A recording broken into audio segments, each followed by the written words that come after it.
মূলত আমাদের দাবি ছিল দুটি। একটি হচ্ছে আমাদের প্রাণপ্রিয় শিক্ষক আখতার হোসেন মজুমদার স্যারকে যে কুরুচিপূর্ণ বক্তব্য স্যারের বিরুদ্ধে দেয়া হয়েছিল এবং আমাদের শ্রদ্ধেয় সমাজবিজ্ঞানের একজন শিক্ষক তিনি তার বিভাগের শিক্ষার্থীদের দ্বারা যেভাবে স্লোগানগুলো দিয়েছিলেন সেগুলোর প্রতিবাদে আমরা ভিসি স্যার বরাবর একটা স্মারকলিপি দিই এবং সেখানে এটাও উল্লেখ করি যে এর পাশাপাশি যে বক্তব্য দেওয়া হয়েছে এটার প্রশাসনিক ব্যবস্থা গ্রহণ এবং হচ্ছে এর পাশাপাশি আমার বোন যে সাইমার যে মৃত্যু হয়েছে সেটারও যেন সুষ্ঠু তদন্ত হয়। জি, আমরা মূলত তিনটি দাবি রেখেছি।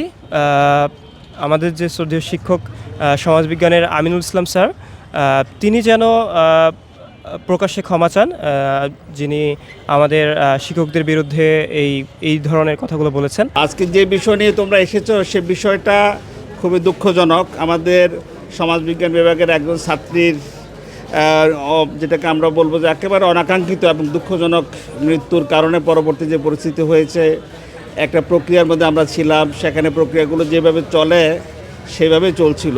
তো যাই হোক, একটা বিষয় নিয়ে যেভাবে কথা এসেছে তোমরা এটা আমি চাই না যে তোমরা আসো, তারপরও এটা ভালো কথা যে তোমরা শুনে প্রথমে চিলে কান নিয়ে গেছে, শুনে দৌড়াদৌড়ি করে আসুনি।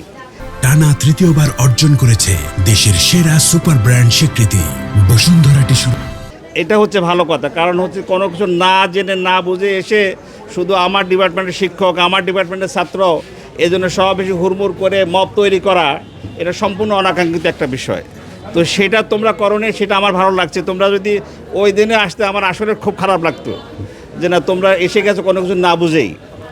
তো আরেকটা কষ্টের জায়গা যদি ধরো গতকাল সিসি ক্যামেরা যেটা প্রকাশিত হয়েছে, সিসি ক্যামেরার সিসিটিভির যে ফুটেজটা প্রকাশিত হয়েছে, এটা প্রকাশিত না হলেও তোমরা ঠিক বুঝতে পারতে না কি এটা খুবই দুঃখজনক একটা অবস্থা ছিল এবং সত্য কোথায় মিথ্যা কোথায় সেটা যাচাই করার তোমাদের কোনো সুযোগ হতো না। গতকাল আমরা দেখেছি যে রসায়ন বিভাগ এবং আরবি বিভাগ আর আজকে আমাদের কাছে সমাজকর্ম বিভাগের শিক্ষার্থীরা তাদের শিক্ষক নিয়ে সেদিন রাতে যে কিছু কুরুচিপূর্ণ কথাবার্তা হয়েছে তার প্রতিবাদে তারা স্মারকলিপি দিয়েছে মাননীয় ভাইস চ্যান্সেলর বরাবর, আমাদেরকেও তারা কপি দিয়েছে।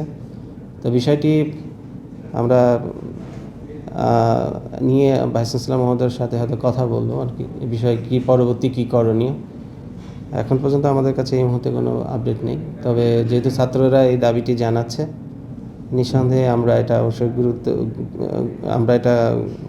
আমরা বিবেচনায় নিচ্ছি এবং নিয়ে এ ব্যাপারে পরবর্তী কী করণীয় সে ব্যাপারে ভিসি স্যারই হয়তো ঠিক করবেন।